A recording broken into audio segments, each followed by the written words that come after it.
প্ৰিয় বন্ধুসকল, বহুতৰে পৰা এটা প্ৰশ্ন আহি থাকে যে পুহ মাহ আৰু চৈত মাহত কিয় শুভকৰ্ম কৰিব নাপায়।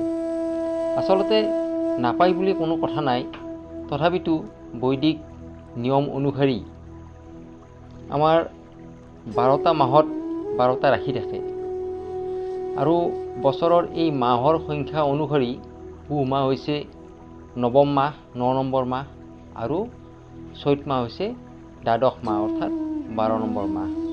ৰাশি অনুসাৰে পুহ মাহত 9ম ৰাশি অৰ্থাৎ ধনু ৰাশি আৰু চৈত মাহত 12শ ৰাশি অৰ্থাৎ মীন ৰাশি।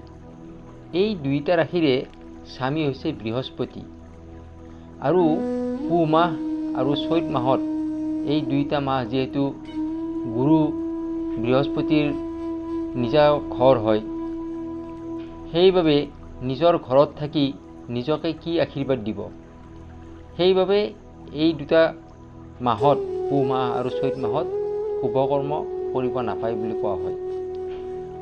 কিন্তু এই দুটা মাহত শুভকৰ্ম যেনেকুৱা অন্নপ্ৰাশন, গৃহপ্ৰৱেশ, গৃহ আৰম্ভ, বিবাহ এইবোৰ কাৰ্যৰ পৰা বিৰত থাকিব লাগে। কিন্তু পূজা পাৰ্বণ এইবিলাক এই দুটা মাহত কৰাটো অতি